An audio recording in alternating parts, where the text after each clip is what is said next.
자, 해봅시다. 그 49페이지에 있는 내용을 보시면 지구의 복사평형이라고 나와 있어. 근데 이제 너네 학교 프린트 처음 나온 건 보니까 그 고기후 연구, 과거의 기후변화 연구가 먼저 나와 있어요, 지금. 그리고 나서 지구온난화가 나와 있는데, 이제 뭐 비슷한 이야기가 사실, 얘들아, 여기는 일단은 좀 빠르게 넘어가 볼 수도 있을 것 같아서, 일단 빠르게 좀 정리해볼게요, 여기는. 자, 일단은, 우리가 뭐를 좀 보셔야 되냐면은, 지구의 복사평형을 좀 보셔야 돼요. 자, 이게 어떤 거냐면은, 온실효과가 나와 있어요. 온실효과. 그지? 이 온실효과 뭔지 알죠? 일단 첫 번째로 기억하실 게 뭐냐면은 첫 번째로는 태양 복사 에너지가 들어옵니다.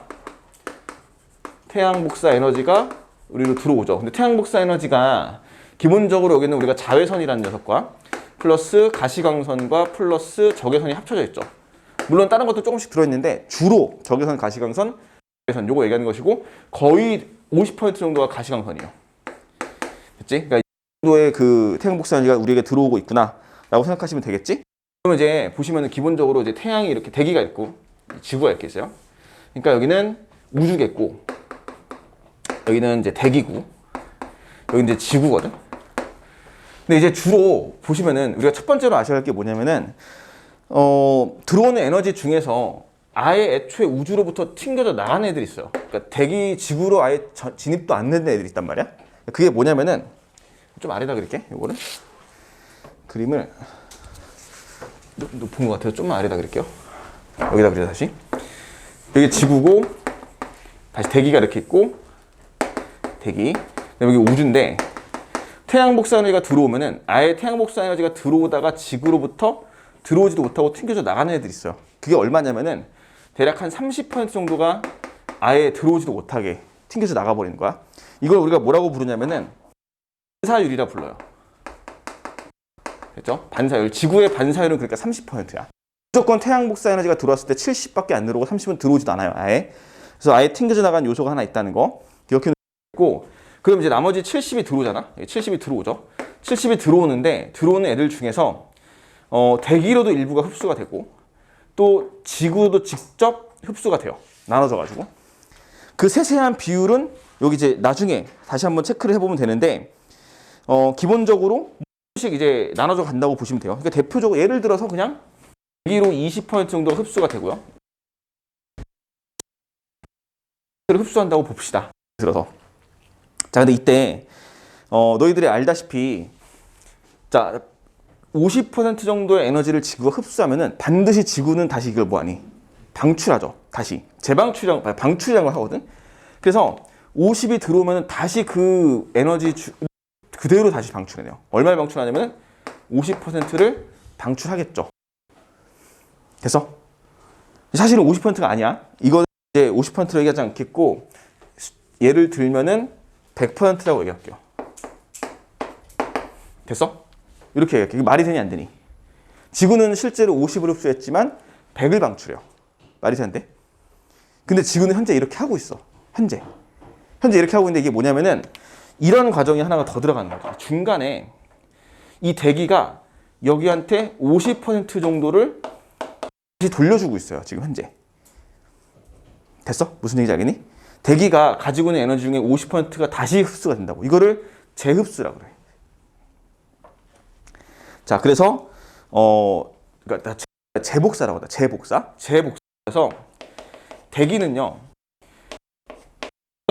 에너지들 중에서 일부를 다시 지구에게 복사해주고 실질적으로 우리가 이걸 보시면 뭐라고 생각하면 좋냐면은 지구의 입장에서는 50이 들어오고 대기로부터 50이 들어오고 자기가 100을 방출하니까 실제로 들어온 양 나간 양 다 합치면 얼마야? 0이죠. 이렇게 맞아 떨어져야 되는 거고 자 그 다음에 대기 입장에서는 지구로부터 에너지 얼마 받는 거야? 100을 받지. 맞아? 지구로부터 100을 받았잖아. 그 다음에 이 태양 복사 에너지 들어오는 것 중에서 20%를 지가 직접 흡수했죠. 그럼 얘는 얼마 흡수한 거니? 120. 그럼 얼마 내보내야 돼? 120. 근데 그 중에서 50을 지구로 보내고 나머지 70은 어디로 보내야 돼? 다시 우주로 보내겠죠. 70%가. 따라서 들어오는 양은 얼마야? 70. 나간 양도 70이야. 그러니까 전체 태양 복사 에너지를 100으로 봤을 때 아예 30은 들어오지도 않고요. 70이 들어온 상태에서 그 70 중에서 일부는 20은 대기가 흡수하고 50이 지구로 직접 들어가는데 사실 이 과정상에서 재복사라는 과정이 들어있기 때문에 이 안에서 에너지가 좀 머무르고 있다고 보시면 돼요. 근데 이게 쉽게 말해서 좀 어려운 개념일 수 있는데 에너지가 이 중간에서 이렇게 흐르고 있는 거야. 머무르고 있는 거야. 무슨 얘기인지 알겠지? 그러니까 이제 너가 대기고 너가 지구라고 한다면 내가 에너지 너를 주잖아? 너를 주면은 네가 그걸 받아가지고 넘겨줘야 되는데 그걸 넘기지 않고 네가 일부러 가지고 있어. 봐봐. 내가 처음에 100을 줘. 그럼 네가 나한테 50밖에 안 주는 거야. 그 다음에 내가 너한테 또 100을 줬어. 그럼 너는 또 여기다가 100을 주는 거지. 너 얼마 갖고 있어 지금? 계산이 안 돼? 50 갖고 있잖아 너. 내가 너한테 100을 줬어. 100을 주고 너 50밖에 안 줬단 말이야 한테. 그럼 내가 또 100을 계속 줘. 그럼 너는 50을 가지고 있는 상태에서 계속 100만 넘겨주는 거야 기도에. 그럼 우리가 봤을 때는 100, 100, 100, 100 서로 왔다 갔다 하거든? 넌 이미 에너지를 50을 가지고 있는 상태야 지금. 이런 생각으로 가시면 돼요. 그러니까 대기는 그만큼의 에너지를 자기가 보유하고 있어요. 보유하면서 에너지를 더 돌려주는 거야 여기서. 이걸 뭐라고 해? 이거를 온실효과라고 하는 거야. 됐죠?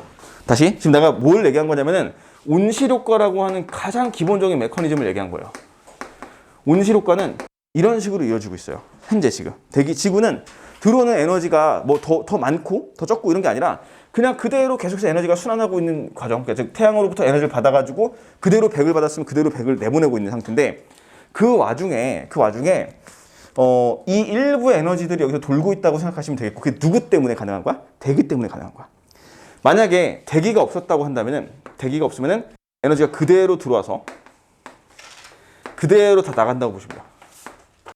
대기가 없을 때. 왜 대기가 않는다면은 뭐가 일어나지 않냐면은 온실 효과가 일어나지 않아요.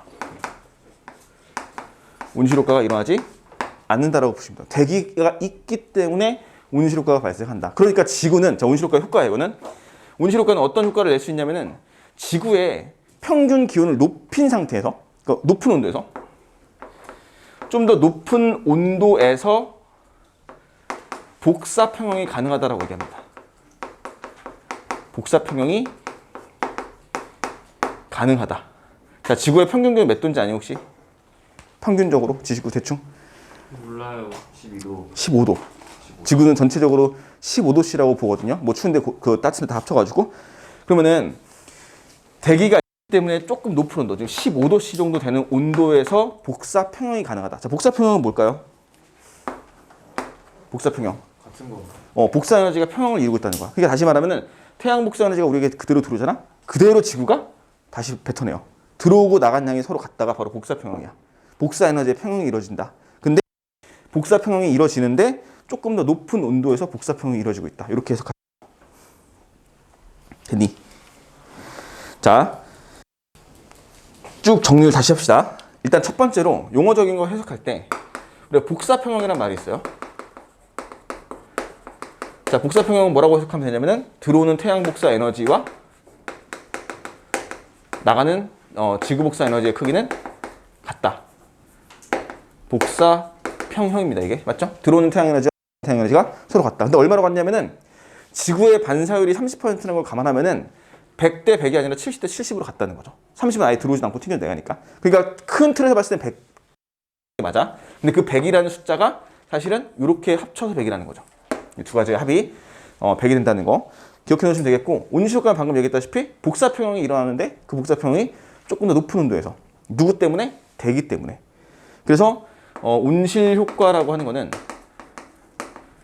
방금 설명했어요. 복사평형을 높은 온도에서 가능하게 한다는 거. 그럼 온실효과를 일으키는 직접적인 원인들이 있어. 그걸 뭐라고 하냐면 온실기체라고 합니다. 온실기체 때문에 온실효과가 일어납니다. 이걸 큰 틀에 묶어버리면 대기라고 합니다. 대기가 있기 때문에 온실효과가 일어나는 거야. 대기 없으면 온실효과 안 일어나요. 지구는 평균적으로 마이너스 15도씨인가? 그 정도의 복사평형을 가지게 돼. 그러니까 우리는 전체적으로 평균 마이너스 150, 15도씨의 평균 온도를 가진 수밖에 없다는 거지. 근데 대기가 있으니까 조금 더 높은 온도로 복사평형을 이루고 있다라는 거 기억해 놓으시면 되겠고요. 자, 그래서 이제 온실기체 뭐 있니? 혹시 이거 알고 있니? 이산화탄소. 맞아요. 온실기체 대표적으로 우리가 제일 대표적인 건 이제 H2고요. 수증기야. 그 다음에 CO2. 메테인도 맞아요. 메테인 뭐 기체 맞는 우리가 크게 하지만 기억하시자면은 이제 적외선이랑 수증기랑 CO2 이 두 가지가 온실기체에 속하는 것이고, 얘네들이 뭘 하냐면은 자, 적외선을 흡수합니다. 적외선을 흡수해요. 선택적으로 흡수하는데 그거 몰라도 되고 그냥 적외선 흡수한다고 보세요. 됐지? H2O, CO2는 이온자 분자라서 얘네들은 적외선을 잘 흡수할 수 있어. 그러니까 다시 보자. 자, 여기다 이거 볼게요. 쭉 지표 대기 대충 태양 복사 에너지가 들어와요. 자, 이 중에서 적외선 가시면 다 들어있다 그랬지? 자, 근데 자외선이 들어올 수는 없어요. 누구 때문에? 자외선이지. 못 들어오는데. 그거 대기. 오존층. 오존층 때문에 자외선 차단되잖아. 그러니까 자외선 거의 안 지표로. 됐지? 오존층도 대기지, 그지? 대기의 일종이다. 그러니까 자외선은 오존층 때문에 차단돼요. 그리고 또 그 중에서 일부 애들은 흡수가 돼. 대기로 흡수된다 있다 그랬지, 애들. 누가 흡수하니? H2O, CO2가. 그러니까 온실기체가 흡수한다. 그럼 남은 건 뭐야? 남은 건 가시광선. 가시광선 제일 많다 그랬죠? 제일 많은 가시광선이 거의 다 그대로 쭉 들어와요, 그냥. 됐죠? 그러니까 낮에 가시광선이 쭉 들어오고 지구는 그럼 가시광선을 흡수 안 해. 됐고요. 지구는 다시 에너지를 방출하죠. 됐어? 잘 봐. 이 복사 에너지 할 건데 잘 보세요. 복사 에너지는 지구의 평균 기온이 낮기 때문에 적외선을 방출합니다. 자, 다시 태양 복사 에너지 들어오는 건 무슨 형태였어? 가시광선. 근데 흡수했지. 다시 방출하죠. 그 방출하는 건 뭐야? 적외선이야. 지구의 평균 기온 15도씨. 15도씨에 해당되는 온도를 가진 애들을 방출한단 말이야. 너 온도 몇 도야? 36도씨. 36.5도지. 너는 36.5도씨에 해당되는 온도를 가지고 있고 그 온도에 해당되는 뭘 방출해? 열을 뭐라 그래? 적외선이라 그래요. 적외선을 방출하는 거야. 그래서 그거를 카메라로 우리가 찍고 비접촉식 체온계로 찍잖아. 그래서 온도가 나오죠. 이런 식으로 온도를 가진 물체는 자기 온도에 해당되는 파장, 에너지, 빛을 방출하고 있어요. 근데 그 형태는 적외선이야. 됐죠? 지구도 온도가 몇 도? 15도씨. 그럼 15도씨에 해당되는 온도를 가진 파장을 방출. 우리 35도씨, 36도씨. 그럼 36도씨에 해당되는 온도를 방출. 이게 대충 100도 그 정도의 적외선이 나오고 만약에 성주가 엄청 뜨거워져가지고 막 400도씨가 넘어가요. 온도가. 그럼 빛이 나기 시작해. 빨개지기 시작해요. 아 진짜야. 그잖아. 우리 철 있잖아. 철. 너네 그 용광로 같은 데 보면은 철을 엄청나게 뜨겁게 달구어서 가열시키면 어떻게 되냐 얘. 빨개지. 빛나지. 왜 빛나요? 뜨거워서. 발광. 그지. 발광은 맞네. 근데 그 발광의 의미가 좀 그렇긴 한데 빛이 나기 시작해요. 빨간색으로. 맞지? 왜냐면은 우리가 빛이라는 게 이런 거잖아. 봐봐. 자외선에서 이제 가시광선에서 적외선인데 적외선이 가장 파장이 긴 빛이거든요. 이게 가장 파장이 긴 빛이야 얘네들은. 그래서 우리의 일반적인 온도를 가진 애들은 다 적외선이 나오는데 파장이 이 애들이 나오는데 이게 온도가 높아지잖아. 점점점 온도가 높아지면은 파장이 짧아져 점점점. 그래서 이제 가시광선이 나오기 시작해요. 근데 그 중에서도 가장 첫 번째가 빨간색인 거야. 왜냐면 적외선의 뜻이 뭐냐? 빨간색이 바깥쪽이잖아. 빨주 노초 파란 보라순으로 가는 거야. 그러니까 얘가 처음에는 뜨거워지다가 온도가 높아지면 빨간색이 나오다가 갑자기 주황색이 나오고 노란색이 나와요. 갑자기. 노란색을 방출할 정도면은 표면 온도가 한 6000도씨 되면 돼요. 태양. 태양이 표면 6000도씨. 너 이거 시험범위잖아. 그치? 생각보다 얼마 안 되네요. 아니 그 중심부 그러니까 중심부 말고 중심부 1억도가 넘어. 표면 온도가 6000도씨야. 표면 온도가. 내가 6000도씨 정도의 빛을 내고 있으면은 너는 이제 노란색 정도, 주황색 정도의 그 빛을 낼 수 있는 거야. 대박인데. 그지? 별로 안 높지 생각보다. 만지면. 뼈가 다르. 근데 이제 사실 태양의 표면 온도가 여기 온도가 있지. 이 표면. 네. 표면 온도가 6000도씨 이런 데 더 높아요. 이런 데 훨씬 높아. 몇만 도씩 가. 이런 데는. 오히려 표면이 더 낮아. 흑점도 높잖아요. 흑점 훨씬 높지. 흑점은 훨씬 낮지. 맞나? 흑점은 훨씬 낮아. 하여튼 그래서 다시 말하면은 지구는 온도가 15도씨이기 때문에 그 온도에 해당되는 적외선이 방출될 것이다. 근데 적외선을 누가 흡수 잘한다 했어? 온실기체가 흡수 잘한다 했지. 그러니까 방출되는 지구 복사 에너지를 얘가 다시 흡수하는 거야. 이해 가죠? 그러니까 에너지가 바로바로 나가는 게 아니라 얘는 계속 나가는 지구 복사 에너지를 붙잡고 있어요. 이 대기가. 그리고 다시 얘를 뭐 해줘? 또 내보내주는 거야 이쪽으로. 그래서 요 보라색의 과정 있죠. 요거. 요게 그래서 발생하는 거야. 온실기체 때문에. 온실효과 때문에. 됐죠? 또 남는 애들이 다시 보내주겠죠. 결국에는. 그래서 전체적으로는 들어오고 나간 양의 합이 같다. 이렇게 생각하시면 돼요. 자, 됐지? 이렇게 넘어가고 이게 온실효과에 대한 이야기다. 그 책에 있는 내용은 읽어보세요. 그냥 내가 설명한 내용만 이해하시면 돼요. 내가 조금 설명을 자세하게 좀 넣어놨는데 대기의 창이니 뭐 이런 거 다 몰라도 돼요. 몰라도 되고 그냥 하나만 기억하시면 됩니다. 적외선이 CO2나 H2에 의해서 흡수가 될 것이다. 근데 지구복사 에너지선이기 때문에 잘 흡수될 것이다. 이렇게 기억해 놓으시면 되겠고 넘어갑시다. 복사평은 나오는데 이게 사실 굉장히 어려운 내용이거든. 문제로 따지면 시험 문제로 봤을 때 지구과학에서 가장 어렵게 출제가 될 수 있는 내용 중에 하나인데 가볍게 읽으면서 넘어갈게요. 이건 일단은 가볍게 할게요. 이거 학교에서 하는 거 보고 할게요. 이거는. 자, 첫 번째 지구의 복사는 흡수하는 태양 복사 에너지 양과 방출하는 지구 복사 에너지 양이 서로 같아서 복사 평형을 이루기 때문에 연평균 기온이 일정하게 유지가 된다. 자, 연평균이 계속 올라가지도 않고 내려가지도 않고 거의 일정하게 유지가 된다. 좀 더 높은 온도에서. 자, 열수지라는 건 뭐냐면 열수지. 수지가 뭔지 알아? 수지? 수지요? 그지? 그래. 수지. 수입과 지출이야. 알겠어? 들어오고 나간 양을 열수지라 그래요. 열이 들어오고 나간 양이야. 자, 그러면은 태양 복사 에너지를 100이라 그랬을 때 지구는 태양 복사 에너지의 30%는 반사율이고 70%를 흡수했다가 지구 복사 형태로 다시 방출한다. 거기 조금 자세하게 써 있죠. 보시면 대충 100도를 할 때 30 지구 반사 보이지? 왼쪽 위에. 그지? 그다음에 대기의 재복사 뭐라고 돼 있니? 대기의 재복사. 거기 88대 있지. 지표면의 흡수. 지표면의 복사 104대 있죠. 그지? 그러니까 대충 이 정도가 들었다 나갔다 한다고 보시면 돼요. 왔다 갔다 하는 거 다 따지면 뭐 대류전도도 있고 자멸도 있고 이것저것 다 따지는데 큰 틀에서 봤을 때는 그냥 이렇게 뭉뚱그려가지고 이 정도만 해놓으시면 될 것 같아요. 일단은. 그리고 만약에 이걸 조금 어렵게 낼 거면은 이제 이거 세세한 그 숫자들을 다 감추거나 아니면은 이제 A, B, C, D 해가지고 이런 형태를 이제 유추할 수 있게끔 문제를 줄 것이고. 자, 온실효과. 대기 중에 온실기체가 태양 복사 에너지를 통과시켜요. 태양 복사 에너지는 거의 다 통과시켜. 지구 복사 에너지는 흡수하였다가 다시 지표면 대기 온도를 높이는 현상이다. 맞지? 자, 내가 태양 복사 에너지 중에서 적한다 그랬지? 네. 근데 태양이 많을까 적을까? 많아요. 굉장히 적어요. 내가 주로 가시경수 많다고 했잖아. 자외선 주로 차단되지. 적외선 양이 그렇게 많지 않아. 적외선은 흡수는 하되 그렇게 많은 양의 흡수는 안 돼요. 하지만 지구 복사 에너지 거의 다 뭐야? 적외선. 그러니까 얘는 제일 많이 흡수할 수 있다는 거야. 그래서 온실효과를 일으키는 기체를 온실기체라고 하고 수증기, CO2 이런 거 얘기한다 라고 합니다. 그 다음에 온실기체는 지구온난화가 있어 얘들아. 지구온난화는 뭐니? 우리 많이 들어봤잖아. 지구온난화. 따뜻해지는 거. 왜 따뜻해져? 두 가지 키워드를 아셔야 돼요. 재방출. 키워드. 아니야. 흡수. 아니야. 지구온난화 뭐가 제일 중요해? 이산화탄소. 이산화탄소. 왜 화석 연료. 연료의 사용이 증가해요.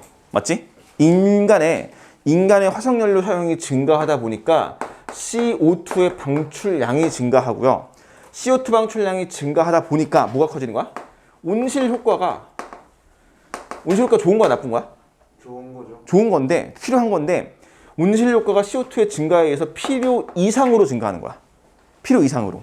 그러니까 원래 적절하게 높은 온도에서 딱 평형 복사평형이 가능하고 이 온도가 유지가 됐거든. 온도가 유지가 됐는데 지구온난화는 온실효과가 증가하고 있어요. 그러니까 증가하다 보니까 계속해서 평균 기온이 올라갈 수밖에 없는 거야. 네. 그래서 안 좋은 거야 지구온난화는. 다시 말할게. 지구온난화는 인간의 화석연료 사용, 인위적인 요소에 의해서 CO2의 배출량이 증가하시고 CO2 배출량이 증가하다 보니까 온실기체가 CO2잖아 지금. 온실기체가. 그러니까 온실효과가 필요 이상으로 증가하는 거야. 그래서 지구온난화는 이제 안 좋은 현상이 되는 거고요. 자, 온실기체의 증가를 막아야 된다. 그래서 거기 보시면은 그 그래프 자료 하나 나와 있는 거 있잖아. 하나 볼게. 30년 동안의 기온 편차라는 게 나와 있어요. 그리고 CO2 농도가 나와 있는데 CO2 농도 증가량만 봐봐라 일단. 엄청나지? 그지? 그 CO2의 증가량이 엄청나게 증가하고 있어요라고 생각하시면 되겠고요. 자, 엄청나게 중요한 말이 나옵니다. 여기서 뭐가 나오냐면은 기온 편차라는 게 나옵니다. 자, 체크해 놓읍시다. 편차라는 요소가 너네한테 가장 지구과학에서 어려운 요소가 될 거야. 그렇죠. 편차는 현재 관측값에서 평균값을 빼면 그치 평균값을 빼면 돼. 근데 값이라는 게 최근에 뭐 10년, 최근에 30년간의 어떤 임의의 값이에요. 평균값. 자 그러면은 얘들아 대충 거기서는 30년 평균값을 보시면 될 것 같아. 자 기온 편차는 현재 관측값에서 평균값을 뺀 건데 자 편차값이 플러스 값을 가진다 라는 건 현재 온도가 뭐 하고 있다는 얘기야? 높다는 얘기죠. 평균보다 높다는 얘기지. 평균보다 높으니까 플러스 나올 거 아니야. 그러니까 얘는 지금 현재 온도가 높은 거야. 온도는 높은 상태야 현재. 반면에 편차값이 마이너스라는 얘기는 온도가 좀 낮아지고 있다라고 생각하시면 돼요. 평균보다. 이해 가죠? 거기 보시면은 편차값이 우리가 0에서 플러스로 바뀌었어요 지금. 그지? 맞지? 편차값이 0에서 플러스로 바뀌었어. 1980년 좀 전에 한 70년대쯤 해가지고 이게 바뀌었어요. 맞지? 그 얘기는 무슨 뜻이냐면은 현재 온도가 많이 증가했다는 뜻이야. 평균보다 훨씬 더. 평균이 증가하고 있네요. 평균도 조금 증가해. 평균 증가한 거는 사실 그렇게 큰 증가량은 없을 거라고. 근데 편차값 자체가 평균값이 조금씩 증가하겠지만 그보다 더 큰 값의 증가량을 가지고 있다는 얘기잖아. 그러니까 플러스 값이 나오겠죠. 이거 편차 중요합니다. 기억해 놓으셔. 나중에 이게 수온 편차, 기온 편차, 기압 편차 이런 걸로 다 바뀌어서 나올 거야. 괜찮은데요? 어려워 이거. 너네 지구과학이 쉽게 보면 안 되는 게 이런 자료에서 굉장히 어렵습니다. 이거 지구과학. 넘어가 볼게요. 지구온난화 영향 이거 쭉 읽어보면서 넘어갈까 얘들아. 야 지구온난화가 자체가 근데 야 이것도 하나 그래프 거기 밑에 그래프 하나 보자. 밑에 얘들아 그래프 이거 하나 봐주면 좋을 것 같아요. 일단 첫 번째로 지구 전체의 그 영향과 우리나라의 영향을 두 개를 비교해 본 거거든. 근데 어떠니 대기 중에 이산화탄소 농도 변화가 지구 전체보다 우리나라에 훨씬 차이가 크지. 네. 거기 보시면은 이 그래프가 톱니 모양으로 톱니 모양 올라갔다 내려갔다 올라갔다 내려갔다 올라갔다 내려갔다 반복하지 이거 왜 그럴까? 여름 겨울. 그쵸. 언제 CO2 농도가 높아질까? 겨울. 겨울이 높은 쪽이야. 오. 아래쪽은 여름이에요. 이거 보고 판단하셔야 돼. 네. 그러니까 겨울 여름 겨울 여름 겨울 여름 바뀌면서 이 CO2 농도가 조금씩 변할 것인데 그 차이가 지구 전체의 차이보다 우리나라의 한반도의 안면도 거기 그 그래프의 농도 차가 훨씬 더 크지.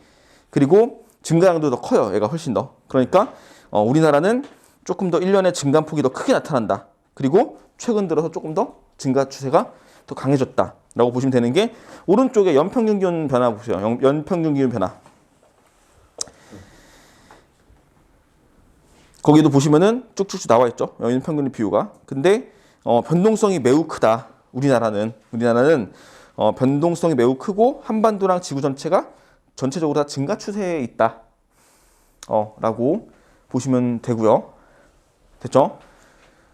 요 얘기는 꼭 정리를 해 놓으시는 게 좋고요. 그다음 교과서에 있는 프린트도 뭐가 있냐면은 대기 중 CO2 농도와 기온 변화가 나와 있는데 이건 전체적인 변화. 근데 이거는 이게 그래프가 어떻게 나오냐면 전체 지구의 역사상에서 이 역사 과정에서 이렇게 나와 있어요. 전체 시간이 이게 이제 기온이 이렇게 돼 있고 이렇게 그러면은 CO2 농도도 그러니까 이게 CO2 농도가 이렇게 돼 있어.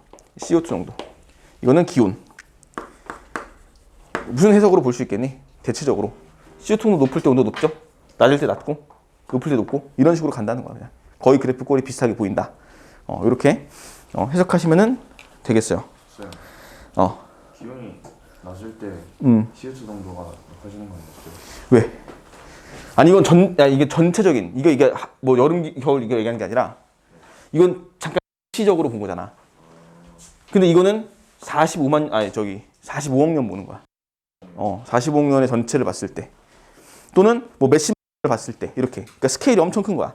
이렇게 몇 년도 단위가 아니라 요거는 몇십만 년 단위라고 전체적인 경향성이라는 거야. 이거는 좀 떨어지는 추세 아니에요? 아니야 떨어지는 추세 아니지. 계속 올라가지.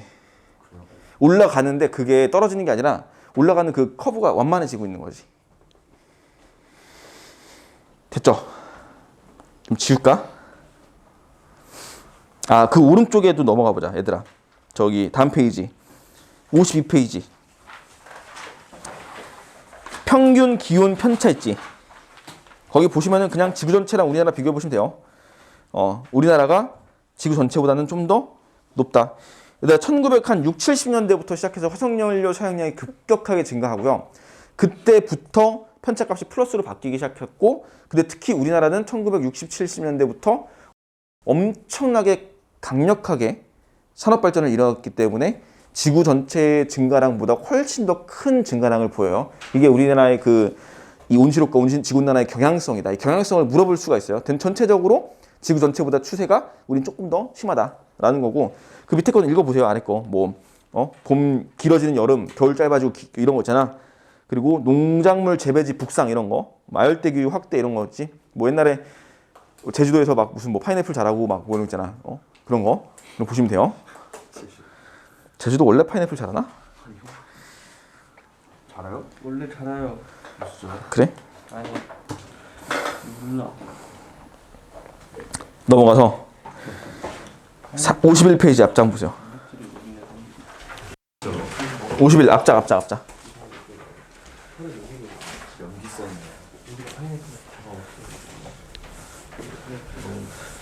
성주야, 저 잠 좀 깨고 얘기해. 꿈꾸지 말고. 꿈 얘기하고 있어. 왜? 너무 졸려요. 그러니까 잠 좀 깨고 얘기하라니까. 정신을 못 차리고 있어. 티켓 좀 채우면 안 돼요? 히터를 틀자고? 네. 에어컨 틀 고민하고 있는데. 더 안 덥니? 괜찮아? 추운데. 추워? 추워? 덥지 않나 지금? 얘들아, 51페이지에 별표 하나 쳐놓으시고요. 이거는 시험 문제에 무조건 나올 것 같은 그림이다. 됐지? 51페이지요? 가운데 그림 있잖아. 지구온난화를 기준으로.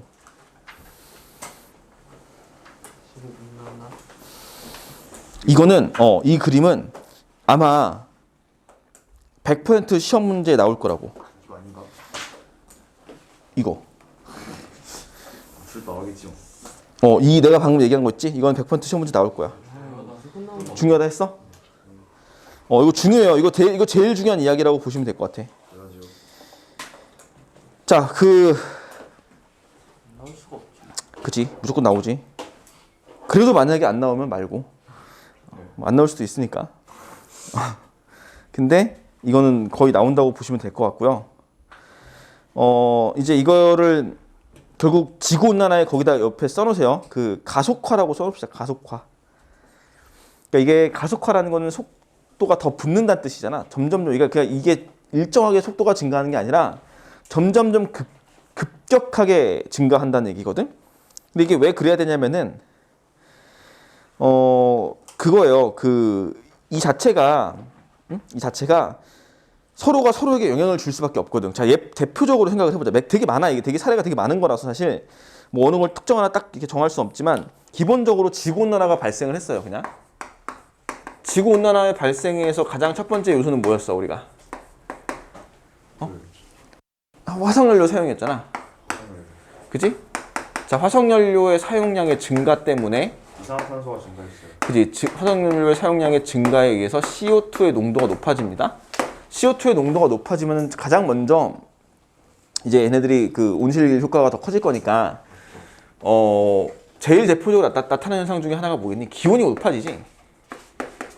그렇지 않겠어? 얘네들 아무래도 대기가 CO2를 직접적으로 흡수를 할 건데, 적외선을 직접적으로 흡수할 건데 적외선 열선이란 말이야, 열이란 말이야. 그러니까 대기가 CO2를 자꾸 CO2라고 그래. 대기가 적외선을 잘 흡수해요.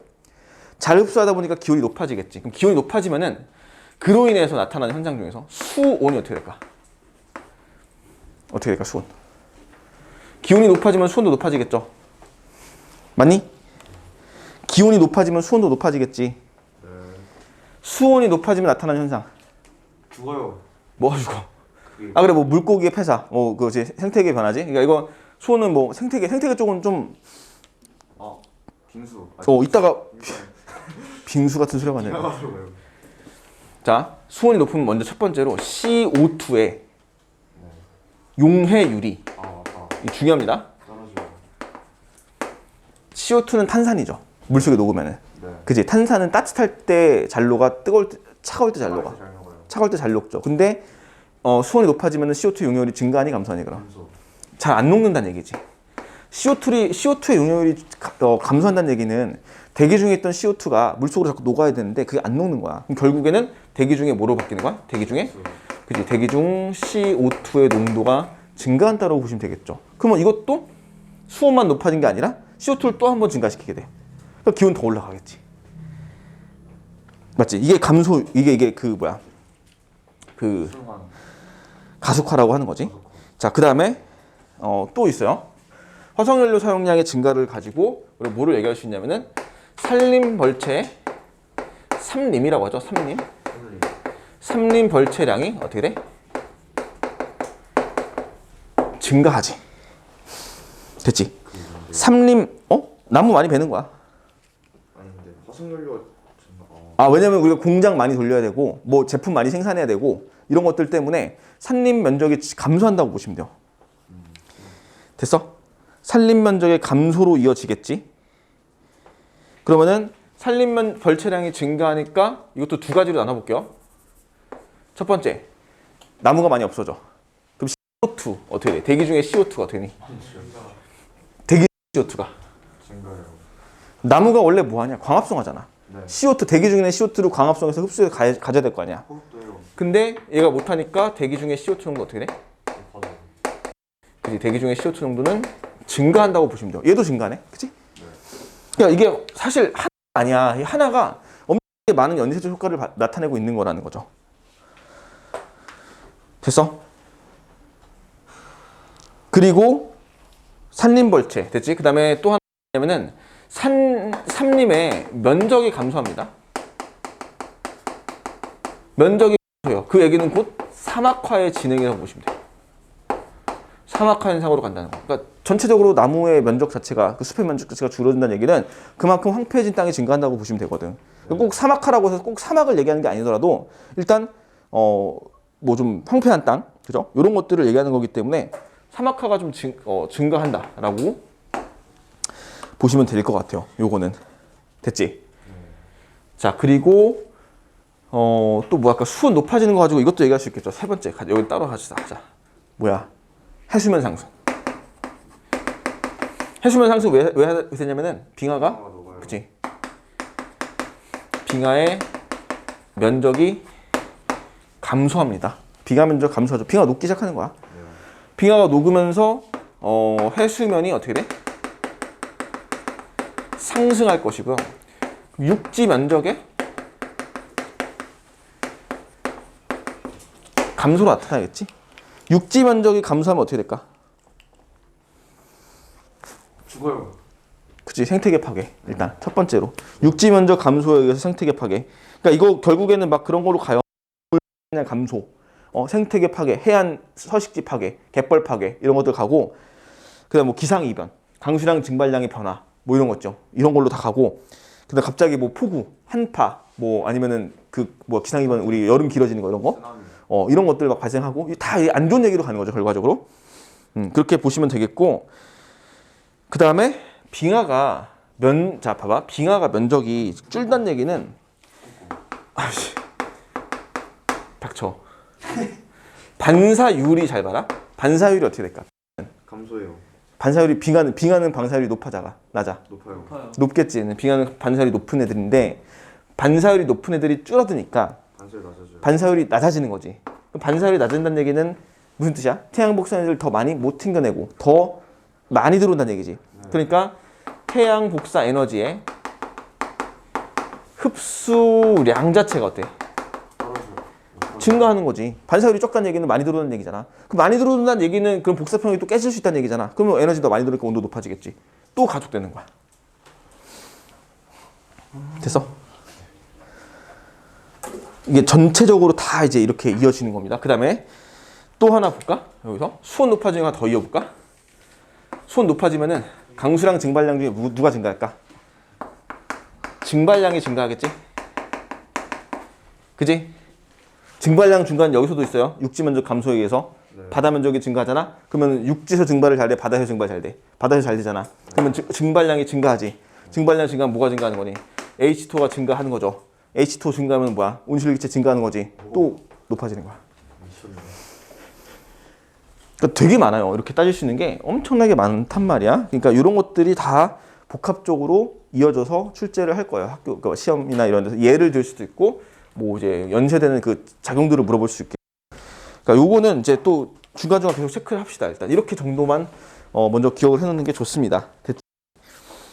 자, 그리고 요 파트는 정리하고 넘어갈게요. 이제 대기대션을 빨리 하는 게 좋을 것 같아서 넘어갈 건데 잠깐만 내가 하나 놓친 거 있나 좀 보고 한번 확인하고 넘어갑시다. 잠깐만.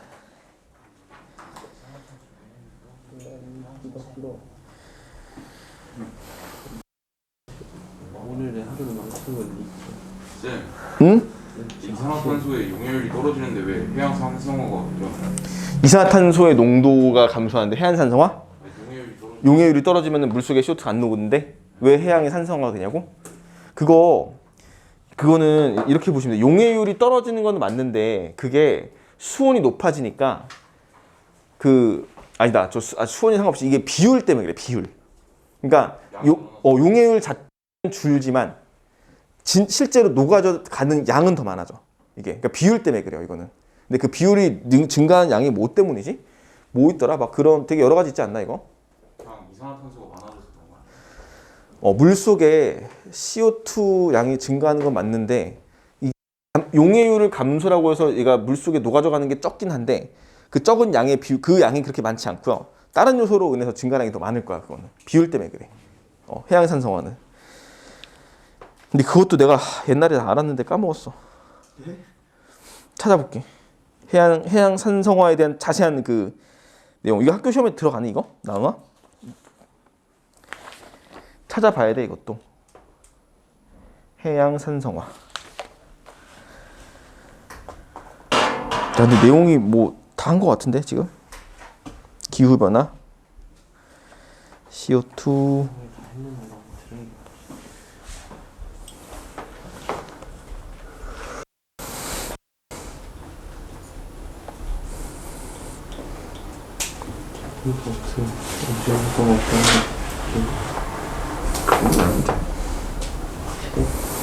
아, 이게 그런 것도 있네. 그러네. 그러겠네. 이게 CO2 용해율은 감소하는 건 맞는데 CO2 양 자체가 증가해 버리잖아, 계속해서. 대기 중에 CO2 양이 증가하니까 녹는 양이 더 많아지는 거야. 그렇게 보는 게 맞겠다. 비율은 이제 적어지겠지만 또 대기 중에 CO2 양 자체가 또 이제 증가하니까 그럼 비율은 감소하는 게 맞고요. 양은 증가하는 게 맞아서 더 많은 양이 녹는 거죠. 이렇게 보는 게 맞는 것 같아. 그럼 좋은 거 아니야? 아니 애초에 이게 더 많다니까 훨씬 더. 이게 그러니까 많이 녹는 거야. 이게 많아지니까 더 많이 녹는 양의 비율이 그러니까 비율은 감소할 수 있지. 예를 들면은 봐봐 바닷속에서 플러스 마이너스 영 아니에요? 예를 들면은 10개 있다가 이 중에서 1이 녹았어. 그러면 이제 비율 녹는 건 10%잖아. 그죠? 근데 예를 들면 이제 100이 된단 말이야. 양이 엄청 늘었어. 100이 됐는데 이 중에서 뭐 5개가 녹아요. 그럼 비율은 얼마야? 5%지. 감소 이건 이 용해율 자체는 줄었지. 근데 실제로 녹는 양 자체는 는 거잖아 이거는. 비율로 봤을 때는, 그지? 이렇게 해석하는 게 맞겠죠, 그지? 자, 좀 쉬었다가 할게. 좀 쉬었다가 우리 대기대션 좀 하고요. 시험 볼게요. 유튜브로 볼 수 있죠 사실. 아니 안 보여줄 거야. 그래도 봐야. 자, 얘들아 그 대기와 해수의 순환, 대기대 순환인데요. 봅시다. 이거랑 지구온난화가 남아있죠. 아니 지구온난화 저기 뭐야 고기후 연구, 과거 기후 연구인데 여태 뭐 하다가 안 돼. 쉬는 시간 계속 내가 수업 쉬는 시간 계속 줬는데 그때 뭐 하다가 안 돼. 안 돼. 자, 빨리 53페이지 봐. 집중해 그냥. 거울 한번 봐. 거울. 잠 좀 깨게.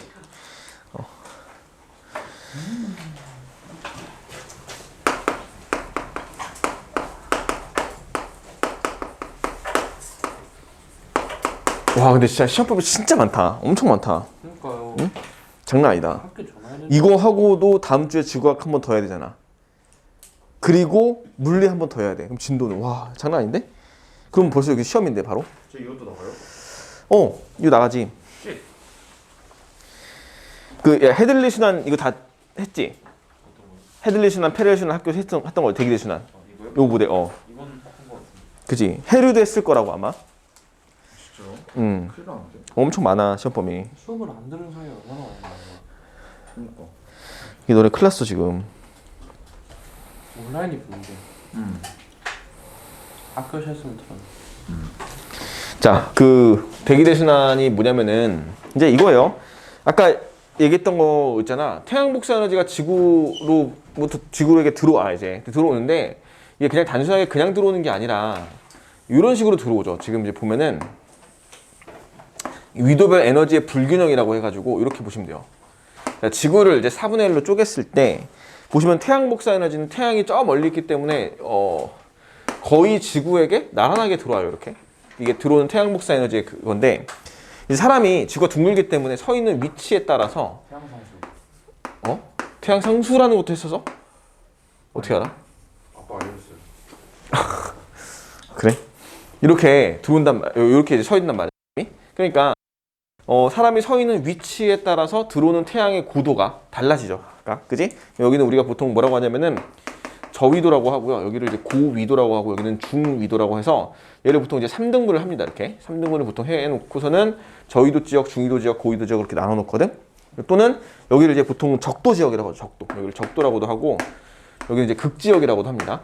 이렇게 해서 적도는 위도가 0도죠. 0도부터 시작해서 극지역은 위도가 90도까지로 이렇게 위도를 나눠놓는 거죠. 위도라는 건 참고로 이제 이렇게 이 사람이 서 있는 이 각도를 위도라고 하죠. 요거로. 자, 그래서 이제 우리나라 같은 경우는 위도가 38도, 7.5도, 38도 이렇게 되거든. 대충 37.5도로 위치를 보시면 될 것 같아요. 서울의 위도가 37.5도일 거야. 이 정도. 그래서 중위도 지역, 우리나라 보통 대표적으로 얘기합니다. 그래서 이렇게 이제 사람들이 서 있는 위치에 따라서 태양 복사 에너지가 비스듬하게 들어오는 경우들이 생길 것이다. 그러니까 적도 지역은요, 태양이 머리 꼭대기 위에서 내리쬐고 있다고 보시면 되겠고, 극지역은 태양이 거의 수평면, 지표면에서 이제 비스듬하게 거의 누워가지고 태양 복사 에너지가 들어온다고 보시면 되겠죠. 자, 그러다 보니까 우리가 이런 말이 있죠. 단위 면적당 입사되는 태양 복사 에너지 세기를 판단하는 게 있는데 이게 가장 대표적으로 이런 거죠. 손전등 종이면에다가 손전등을 비추게 되면 손전등을 비출 때 있잖아. 얘를 위에서 수직으로 손전등을 이제 내리쬐게 되면은 이 빛이 이렇게 좁은 영역에 걸쳐서 밝은 빛이 이렇게 모인다고 보시면 되겠는데 이 손전등을 동일한 손전등을 그대로 비스듬하게 이렇게 약간 사선으로 이렇게 눕혀가지고 이제 비추게 되면은 어떻게 되면 빛이 이렇게 넓게 퍼지죠.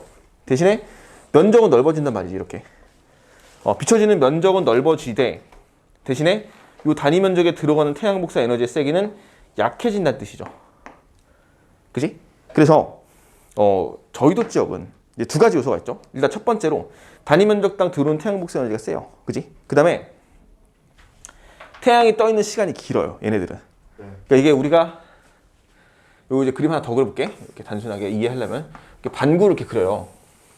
이렇게 반구를 그려가지고 사람이 서 있다고 보면은 적도는 태양이 어떻게 뜨고 지냐면은 여기 이제 남쪽 바라본 거야. 남쪽을 바라보고 태양이 이렇게 동쪽 그리고 북쪽 동쪽 맞지? 이렇게 오랜만이니까 헷갈리네. 이렇게 태양이 뜨고 지는 거라는 거지. 그지? 그 다음에 저위도 지역 같은 경우는 우리나라겠지. 우리나라 태양이 이렇게 뜨고 져요. 이렇게. 그 다음에 이제 고위도 지역은 좀 이런 식으로 뜨고 지니까 이제 무슨 말이냐면은 일사량이라고 하죠. 하루 동안 태양이 떠 있는 시간이나 아니면은 그 태양의 각도라든지 이런 것들에 따라서 저위도 지역은 에너지가 굉장히 많이 들어오는 지역이다. 그 다음에 고위도 지역은 에너지가 적게 들어온다라고 해석하시면 되겠지. 그러니까 얘는 에너지가 항상 넘쳐나는 지역이에요. 에너지 과잉 지역이라고 하고요. 극지역은 에너지가 그지 부족한 지역이라고 하는 거죠. 같은 시간 동안 이제 빛을 쬐었을 때 태양 에너지를 받았을 때 에너지가 위도별로 균등하게 들어오는 게 아니다. 에너지는 위도별로 불균등할 것이다. 위도별 에너지 불균등이라고 합니다. 됐지? 그렇다면은 저위도 지역은 항상 에너지가 더 많이 들어올 것이고 고위도 지역은 항상 에너지가 부족할 것이다 라고 한다면은 그래프를 이렇게 해석할 수가 있어요. 또 하나 그래프를 그려줄게. 그래프 되게 많이 나오죠? 네. 뭐 어쩔 수 없지 이거는. 자, 여기 이제 위도 0도로부터 시작해서 위도 90도까지로 보시면 되겠고요. 자, 이제 이게 에너지의 세기입니다. 태양 복사 에너지의 세기인데 그냥 그 태양 복사 에너지 세기도 있고요. 지구 복사 에너지 세기도 있는데 일단 태양 복사 에너지 세기는 이렇게 돼 있어. 그래프가.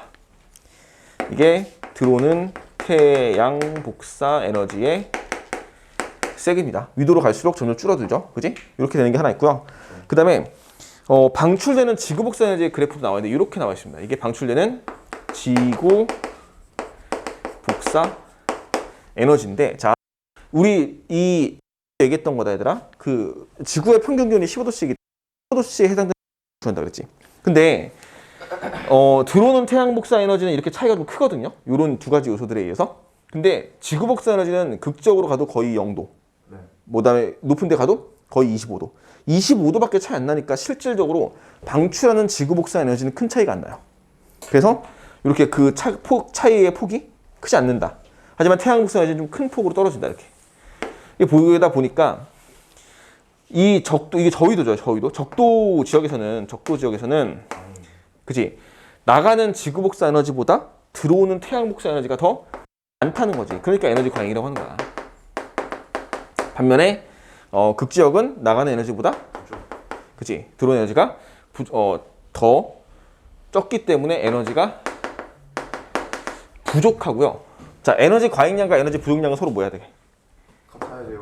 같아야겠지. 얘네들. 그치? 요 그래프의 밑너비는 같아야 됩니다. 에너지 과잉량, 부족량이 서로 같다라고 얘기하고 얘네들이 만나는 지점 있잖아. 여기 어디야? 평균. 에너지 여기 만나는 지점 어디니? 꼭지점. 접점. 기울기. 어디요? 이거 위치가 어디냐고. 서울. 38도. 38도? 그러니까 우리나라 부근은 에너지 흡수량과 그 지구 복사 에너지 흡수량과 방출량이 서로 같은 위치에 있어요. 위도 38도 부근은. 그렇기 때문에 자, 들어오는 양과 나가는 양이 항상 같아요. 얘네들은. 그래서 우리가 뭐라고 하냐면 위도 38도는 잘 봐. 되게 중요하다. 여기는 에너지의 수송량이 최대라고 얘기합니다. 에너지 수송량이 최대입니다. 이렇게 얘기해요. 선생님 그러면 에너지가 이제 한국에서 북한 쪽으로 가는 거예요. 38도 기준으로. 오, 대단하다. 아니 근데 우리가 또 주고 있어. 야, 38도 기준으로 무조건 그렇게 가는 게 아니라 전체적으로 저위도 지역에서 고위도 쪽으로 에너지가 수송되고 있지. 전체적으로. 그래서 잘 봐. 에너지가 과잉한 지역 뭘 한다고? 에너지를 이동. 수송시킬 거라고. 이동시킬 거라고. 왜 이동해야 돼? 지구는 전체적으로 복사평을 이루고 있거든. 그치? 그러니까 봐봐. 에너지 수송이 이런 이유 이제 해석을 자, 지금 이 상황대로라면은 적도 지역은 항상 에너지가 넘쳐나는 지역이기 때문에 항상 온도가 끊임없이 올라가야겠지. 맞죠? 그잖아. 예를 들면 올해 1년 동안 들어온 양이 100인데 나간 양이 80이야. 그러면 20만큼 에너지가 남을 거 아니야. 네. 그럼 20만큼 에너지가 더 들어와 있기 때문에 온도가 높겠지. 또 1년이 지났어. 또 100이 들어오고 또 80이 나갔어. 그럼 20이 또 들어가겠지. 그럼 적도는 매년 지날 때마다 에너지가 20씩 더 증가하기 때문에 항상 온도가 높아져야 돼. 그럼 평균 기온이 올해는 25도지만 내년에는 26도고 그 해는 27, 28, 29 계속 올라가야 될 거 아니야. 근데 실제로 안 그렇죠. 실제로 적도의 평균 기온은 일정하단 말이야. 그 왜 그래? 에너지? 적도 지역에 저위도 지역에 남는 에너지가 과잉된 에너지가 부족한 지역으로 수송이 되고 있다. 그러니까 지구 전체적으로 복사평을 이루고 있는 것은 큰 문제가 없다라는 거죠. 그래서 다시 자, 위도별로 에너지가 불균등하게 들어오긴 하지만 결과적으로 에너지가 수송되기 때문에 고위도 지역에 부족한 지역, 에너지가 부족한 지역에서는 저희부터 에너지를 받아오기 때문에 실질적으로 큰 차이가 나지 않는다는 거. 그래서 요 지구 복사 에너지 온도 차이가 별로 나지 않는다는 거. 그리고 복사 평형 자체가 맞는다는 거. 이런 것들을 해석하시면 돼요. 그리고 이런 과정, 에너지를 수송하는 과정에서 누가 수송하니? 대기. 수송. 그지? 대기와 해류. 해수, 바닷물이죠. 대기와 해수의 순환에 의해서 에너지를 수송시키게 될 것이고 이런 순환을 대순환이라고 하는 거야.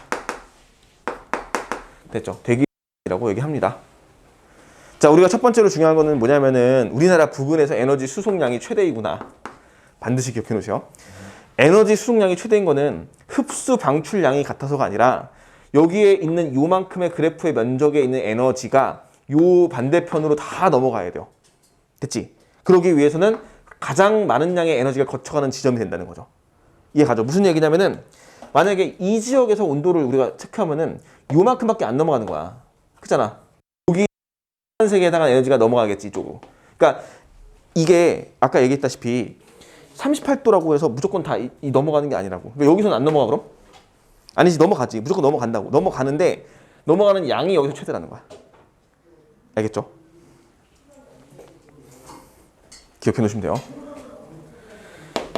외워놔야 돼, 우리. 자, 책에는요 53페이지 내용의 설명이 간단하게 되어 있지만 사실 우리는 훨씬 더 자세하게 정리를 해 놓으시는 게 좋습니다. 여기는. 그래서 내가 그래프를 몇 가지를 더 그렸는데 요거 우리 요 위도별로 에너지 불균등한 요 과정들 하나 기억해 두시고, 그다음에 요것도 그래프 너무나 중요한 그래프입니다. 에너지가 어떻게 되는지, 왜 되는지, 어디서 제일 많이 되는지 이런 거 세 가지를 체크하시면 되겠고, 자, 대기대순환에 대한 얘기를 본격적으로 합시다.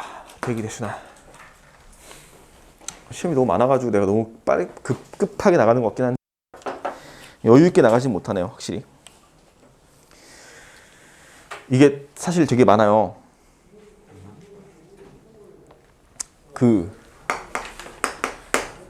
얘들아, 부등가열이라는 거 있잖아. 부등가열. 부등가열이 뭐야? 부등가열 말 그대로 같지 않은 가열이잖아, 그지? 여기에 지표면이 이렇게 있는데 태양 에너지가 들어와. 근데 이게 사실 지표면이 항상 평평하게 있는 게 아니기 때문에 어느 지역에 따라서 조금 더 솟아오른 지역은 태양 에너지를 더 많이 받을 거고 좀 움푹하게 꺼진 지역은 적게 받을 거란 말이지. 그러다 보니까 가열되는 정도, 태양 복사 에너지가 들어왔을 때 지역별로, 위치별로 다 전부 다 가열되는 정도가 달라. 근데 예를 들면은 요 지역이 조금 더 가열이 많이 됐다고 칩시다. 그럼 얘네들은 어떻게 되냐면 상승 기류가 많이 생겨요. 그지? 자, 여기는 온도가 높아져. 상대적으로 다른 지역보다 온도가 높아요. 온도가 높으면은 얘네들이 어때? 대류 현상에 의해서 자꾸 솟아오르겠지. 솟아오르면서 여기는 상승 기류가 잘 생겨요. 온도가 높은 지역은. 그럼 여기를 뭐라고 하냐면 우리는 저기압 지역이라고 하는 거야. 저압대라고도 하고 저기압대라고 하는데, 저압대가 생성돼. 왜 저압대가 생기냐면은 공기가 따뜻해지니까 자꾸 올라가려고 하거든. 그러면은 상대적으로 공기를 누르는 압력, 기압이 낮아지겠지. 그래서 저압대가 생기고요. 상대적으로 다른 위치의 지역은 온도가 좀 낮아진단 말이야. 상대적으로. 그러니까 여기는 좀, 그치, 온도가 낮아지면서 하강 기류가 생기는 고압대가 형성이 되는 거죠. 그러면은 여기는 공기가 좀 부족하고 여기는 공기가 많다고 보시면 되거든. 어떻게 되니? 공기가 많은 쪽에서 적은 쪽으로 이동을 하죠. 이 이동을 뭐라 불러? 우리는 얘를 바람이라고 부르는 거야. 됐지? 그래서 어떤 이 임의의 공간상에서 공기의 이동, 흐름이 생긴다고 봤을 땐요, 바람은 지표면에서 지금 고기압에서 저기압대로 바람이 불 것이고, 그럼 공기가 계속 순환이 되면서 높은 상공 지역에서는 공기가 이렇게 이동하겠죠. 그러니까 사실상 이거 우리가 두 가지로 나눠보시면 좋은 게 뭐냐면은 지표면 부근에서의 고기압, 저기압과 상공에서의 고기압과 저기압이야. 근데 상공에서는 여기가 고기압이거든. 여기가 저기압이고. 물론 고기압, 저기압으로 표시는 하지 않겠지만 상공, 높은 하늘로 봤을 때 그럴 때는 여기가 오히려 공기가 많고 이쪽으로 공기가 적어지는 쪽으로 이동할 수밖에 없는 거죠. 그러니까 이렇게 순환을 계속 할 거라고. 이해 가시죠? 이게 한 순환 사이클을 얘기하는 모델인 거고요. 이때 열의 이동, 열의 수송은 어디서 발생하니? 열의 수송. 위에. 그쵸? 이게 너무 중요한 건데, 열 수송은 반드시 상공에서 발생합니다. 공기의 상공 흐름에서 발생하는 거야. 이해 가시죠? 요 바람에서 절대 열의 이동이 일어나지 않습니다. 바람 분다고 해서 열이 이동하는 게 아니야. 바람은 열의 이동이 일어나지 않아요. 됐지? 지표면에서 열의 이동이 일어나지 않는다. 됐죠? 높은 데서만 일어나는 거야. 그래서 이거를 지구라는 모델로 봤을 때는 과잉 지역이 바로 부등가열의 저기압대가 되는 것이고, 그지? 그 에너지 부족 지역, 극지역이 바로 고기압대가 되는 거겠지. 그러니까 저거를 조금 더 하나 우리가 옆에서 눕혀놓고 그림을 그려보시면요. 자, 여러 개의 등분을 좀 나눠봅시다. 30, 60, 90 이렇게잖아.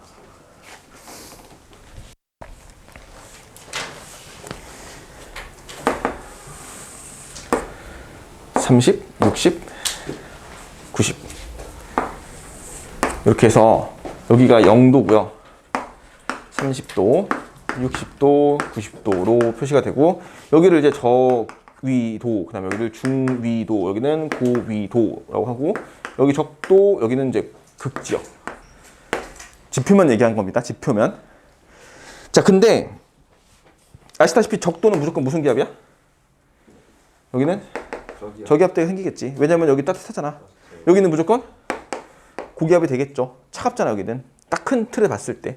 그러니까 저기압에서 상승 기류가 생길 것이고 고기압에서는 하강 기류가 생길 것입니다. 그치? 그래서 기본적인 그 공기의 흐름이 될 거냐.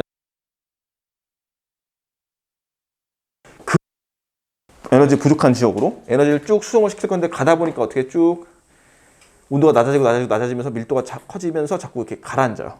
됐지? 그러니까 실질적으로 얘들아, 공기가 올라가다가 구름이 형성되는 위치 높이가 어딘지 알아? 최고 높이? 일반적으로 구름이 넓게 퍼져서 깔리는 지점이 10km야. 대륙권이야. 대륙권. 그러니까 이게 뭐로 보시면 되냐면 대륙권의 높이로 보시면 돼요. 대륙권의 높이인데 내려가면서 여기 가라앉거든요. 이렇게. 자, 첫 번째, 대륙권의 높이는, 대륙권 계면이죠. 여기가. 대륙권 계면의 높이는 위도별로 똑같지 않습니다. 얘가 무조건 온도가 낮아지기 때문에 대륙권 경계면의 높이가 점점 낮아져서 가라앉아요. 이렇게. 이해가시죠? 이거 하나 기억하시고, 자, 이게 일반적인 사이클이야. 지금 일반적으로 저기압대에서는 온도가 높아져서 올라가서 고기압대로 떨어져야 되는 거야. 근데 지구가 자전을 하죠. 그치? 지구 자전의 전향력에 관련된 이야기는 다음 주에 조금 더 합시다. 지구는 자전을 하기 때문에 전향력이라는 힘이 발생을 해요. 전향력은 지구가 자전하기 때문에 나타나는 북반구 기준으로, 일단 지금 외워놓으세요. 어느 방향으로? 오른쪽으로 틀어집니다. 북반구 기준으로 진행하다 오른쪽으로 자꾸 휘어져. 됐어? 진행하는 방향 기준으로 북반구는 오른쪽으로 휘어져요. 그러니까 이게 사실 여기다 하나 더 그려볼까? 이렇게 해서 이 지면이 있었을 때 있잖아. 이제 표시가 될런지 모르겠는데 지면을 좀 여기다 하자. 이게 상승했잖아. 네. 진행하죠. 근데 사실 얘네들이 가만히 있는 게 아니라 돌고 있어요. 이렇게 돌고 있으니까 전향력 내가 자세하게 얘기해 줄게요. 이거 다음 주에. 이렇게 진행하다가 돌고 있기 때문에 얘가 틀어지거든. 그럼 얘는 진행하다가 자꾸 오른쪽으로 틀어져. 그러면 실질적으로 얘가 가다가 보면은 오른쪽으로 휘어요. 자꾸 이렇게. 됐어? 똑바로 못 가고 똑바로 진행하지 못하고 자꾸 오른쪽으로 이렇게 틀어진다고 그래. 이쪽으로. 됐지? 그러면 잘 봐. 얘가 원래는 쭉 뻗어 나가야 되거든. 북쪽을 향해서. 북쪽을 향해 쭉 뻗어 나가야 되는데 가다가 자꾸 오른쪽으로 틀어져서 이렇게 이 방향이 바뀌어 버린 거야. 북쪽은 이쪽인데. 그럼 어떻게 돼? 이쪽으로 가다가 식겠지. 얘네들이 가라앉아 버려요. 그래서 얘가 가다가 오른쪽으로 틀어지면서 식는 애들이 한번 하강 기류를 만들거든. 끝까지 못 가고 여기 극지역까지 못 가고 고기역까지 못 가고. 그래서 그게 어디냐면은 가다가 30도분에서 한번 내려가요. 이렇게. 그래서 여기 무슨 기압이야? 고기압이죠. 내려가잖아. 하강 기류. 그러니까 얘는 고기압대가 하나 생긴다고. 이거는 열순환을 위한 고기압대가 아니라 지구 자전에 의해서 어쩔 수 없이 생성되는 역학적인 그 개념의 사이클이 되거든요. 이건 열순환이 안 된다는 거야. 그래서 이해 가시죠? 고기압대가 하나 여기 생긴다라는 거. 자, 그러면 바람 어디? 고기압이 저기압으로 보여요.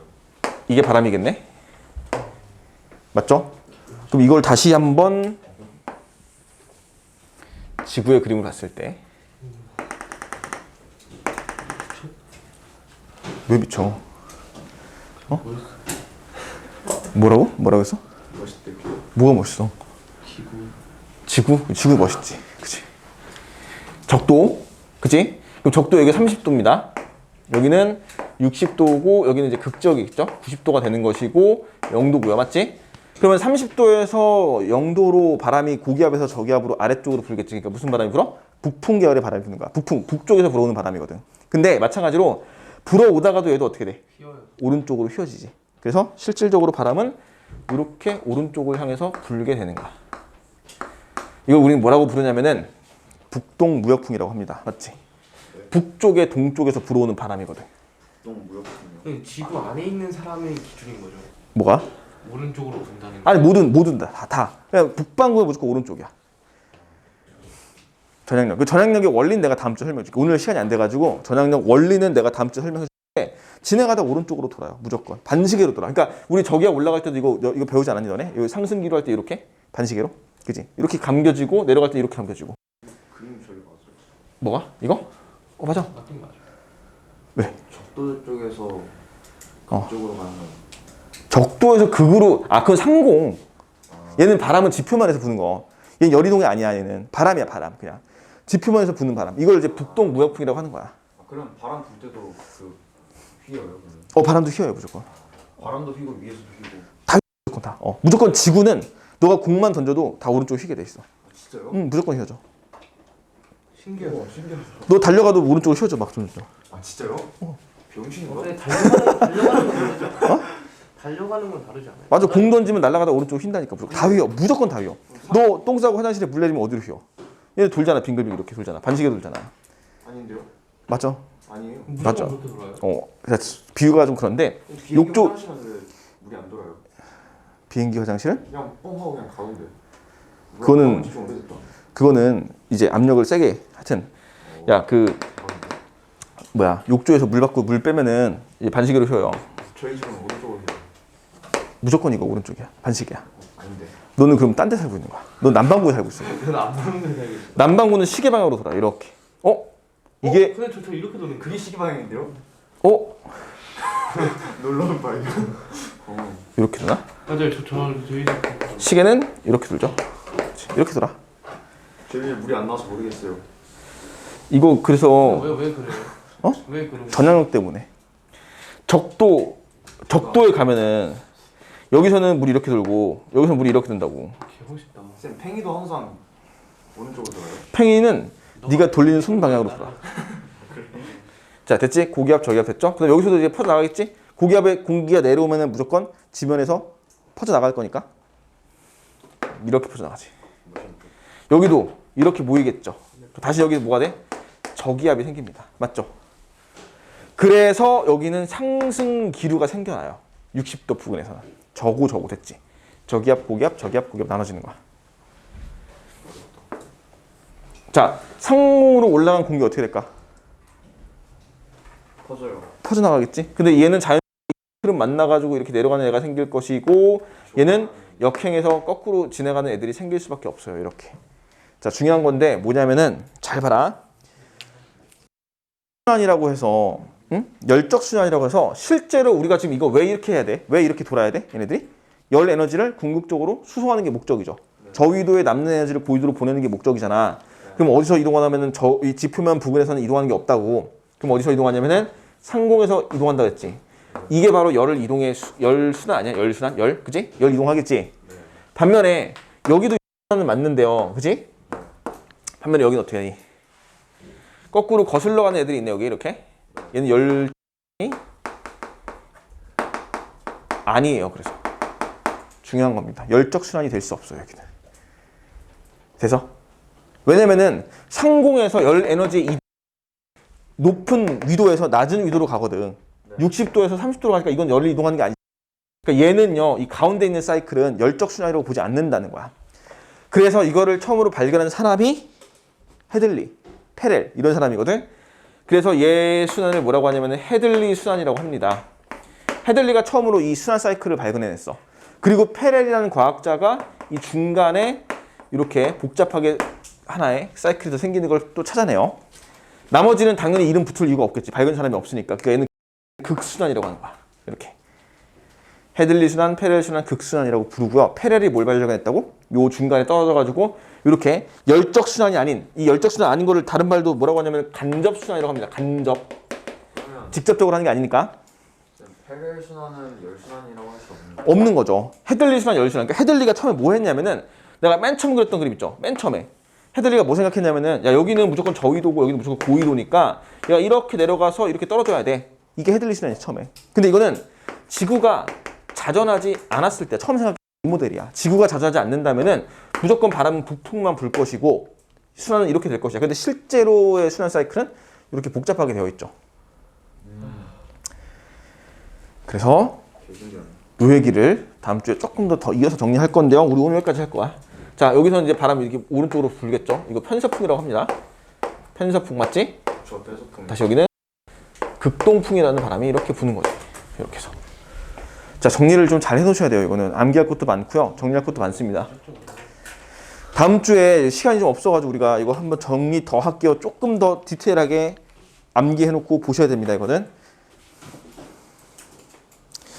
여기까지 정리하겠어. 일단.